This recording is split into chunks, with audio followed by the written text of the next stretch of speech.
ప్రార్థన చేసుకున్నాను.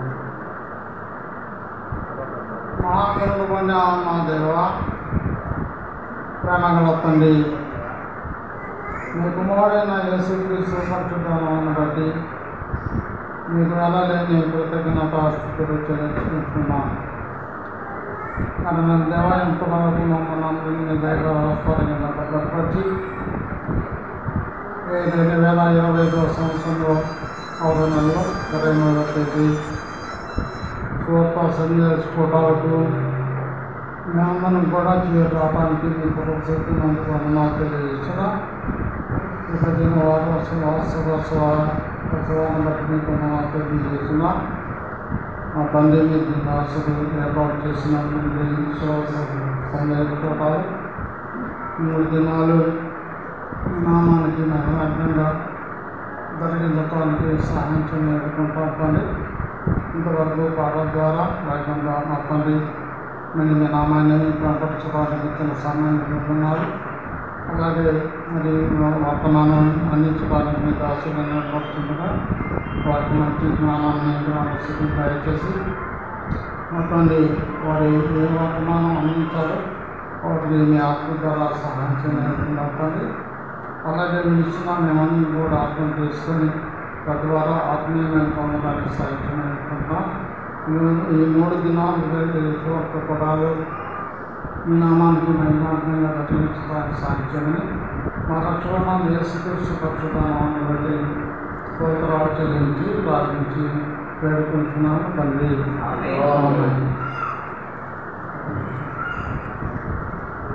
ప్రార్థించిన ప్రియుడికి ప్రత్యేక వందనాలు చేసుకుంటూ మరలా ఈ మొదటి రోజు మొదటి సెక్షన్లో మరి దేవజయులు వాక్యాన్ని ప్రకటించడానికి సిద్ధంగా ఉన్నారు. మనకి ఇవ్వబడినటువంటి టైటిల్ సిలువ వేయబడిన క్రీస్తు అనే టైటిల్లో నుంచి మొదటి ప్రసంగాన్ని దేవజయులు ఎం అక్కయ్య గారు మరి ఊరిచిలోను అలాగే ఇంకో స్థాన సంఘంలో టీచర్గా పనిచేస్తూ ఉన్నారు. అట్టే దేవజయులు మరియు మధ్యలో సిద్ధంగా ఉన్నారు. ఆయనకి ఇవ్వబడినటువంటి అంశము మన ఎడల దేవునికి ఉన్న ప్రేమ. దేవజనులకు ఇవ్వబడిన అంశము మన ఎడల దేవునికి ఉన్న ప్రేమ అనే అంశం మీద 40 నిమిషాలు మరి సమయం వారికి ఇవ్వబడి ఉన్నది.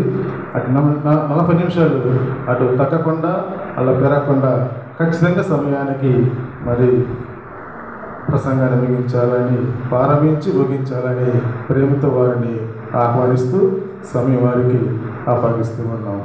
ఎదురుగా గడియారం అన్నది అది కూడా గమనించుకోవాల్సిందిగా మరి తెలియపరుస్తూ ఆహ్వానిస్తూ ఉన్నాము.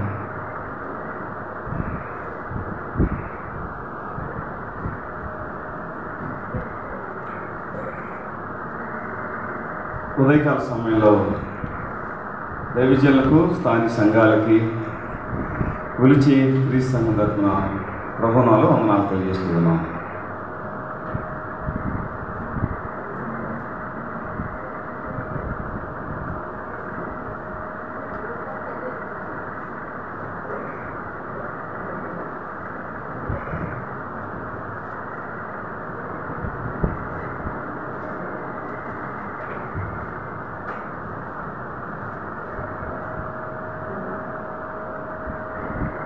సమయంలో దేవుని యొక్క వాక్యాన్ని మనం ధ్యానం చేస్తున్నాం.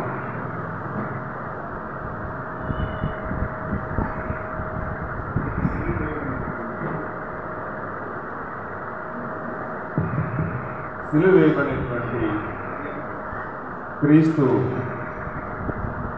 అనేటువంటి అంశంలో నుండి నాకు అంశము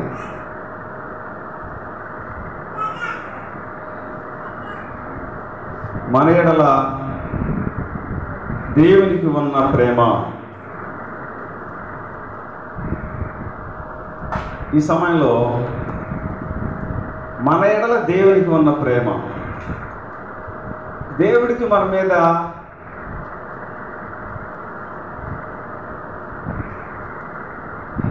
ఉన్నటువంటి ప్రేమని పరిశుద్ధ గ్రంథం ద్వారా మనం ఈ సమయంలో తెలుసుకోబోతున్నాం. దేవుడికి మన మీద ప్రేమ మన మీద ఉన్నంటారా? అదేంటంటే ఉందా లేదా అన్న విషయాన్ని మనం తెలుసుకోబోతున్నాం. అదే సందర్భంలో దేవుడికి మన మీద ప్రేమ ఉందా అంటే, మన మీద ఉన్నటువంటి ప్రేమని తన పరిశుద్ధ గ్రంథం ద్వారా మహోన్నతుడైనటువంటి దేవుడు మనకి తెలియపరుస్తున్నాడు. యోహాను సువార్త 3వ అధ్యాయము 16వ వచనంలో మనం చూసినట్లయితే, యోహాను సువార్త 3వ అధ్యాయం 16వ వచనంలో, దేవుడు లోకమును ఎంతో ప్రేమించెను కాగా ఆయన తన అద్వితీయ కుమారునిగా పుట్టిన వాని యందు విశ్వాసం ఉంచు ప్రతివాడును నశింపగా నిత్య జీవం పొందినట్లు ఆయనను అనుగ్రహించెను. గమనించండి, దేవుడు లోకమును ఎంతో ప్రేమించెను. ఎంత ప్రేమించాడు అంటే, ఎంతో అంటే ఈ ప్రపంచంలో ఉన్నటువంటి మానవాళిని ఎంతగా ప్రేమించాడో మనం గమనించాలి.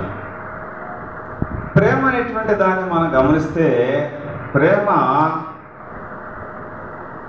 కరుణ, దయ, జాలి, వాత్సల్యము, అనురాగము అనేటువంటి అర్థాలు మనం గమనిస్తామన్నమాట.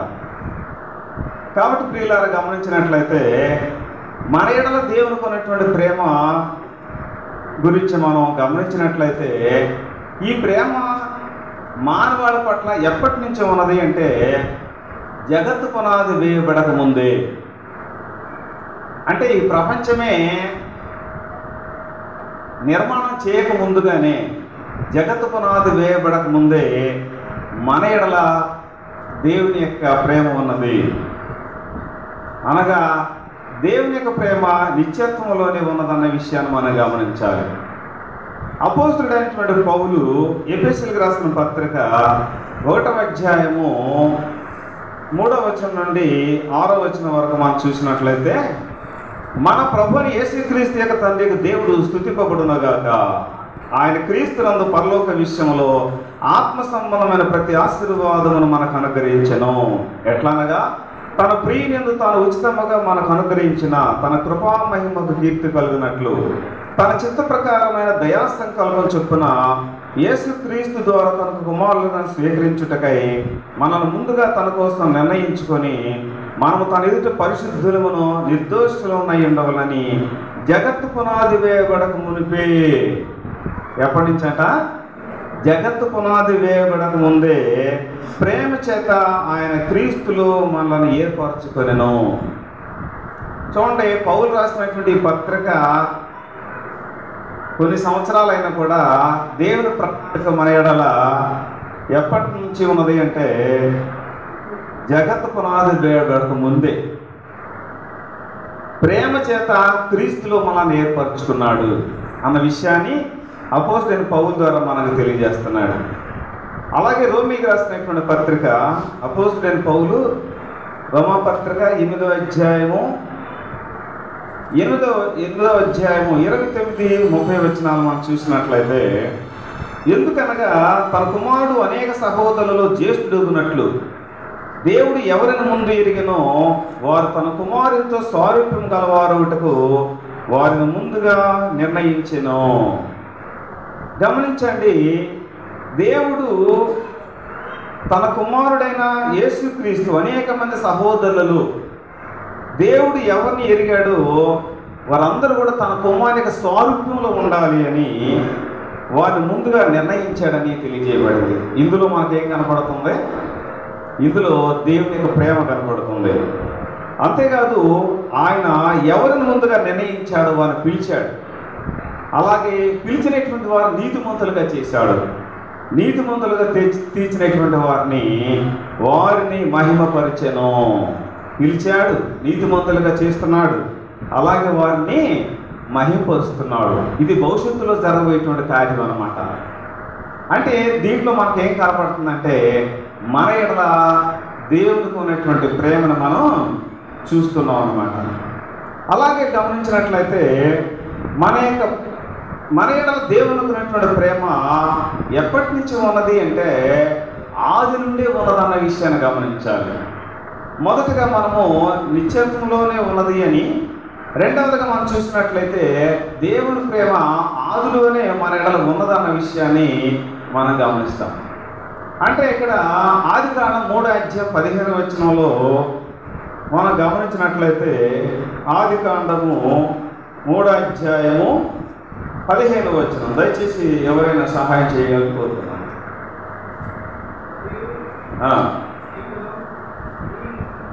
చెప్పండి. నీ సంతానమునకును ఆమె సంతానమునకును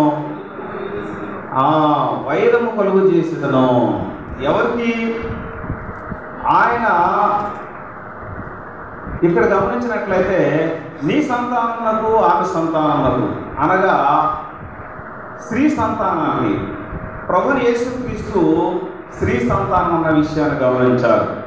అంటే ఇక్కడ క్రీస్తు శిలువ మరణం ద్వారా మనం రక్షించడానికి దేవుడు తన ప్రేమను వ్యక్తం చేశాడన్నమాట. ఒకసారి మనం గమనించినట్లయితే గలతీయులకు రాసిన పత్రిక 4:5 మనం చూసినట్లయితే గలతీ పత్రిక 4:5 ఆయన స్త్రీ యందు పుట్టి కదా మనము దత్తపుత్రము కావాలని ధర్మశాస్త్రముకు లోబడి ఉన్న వారిని విమోచించుటకై శాస్త్రములకు లోబడిన వాడాయను. ప్రభు ఇక్కడ స్త్రీ యందు పుట్టాడు అంటే,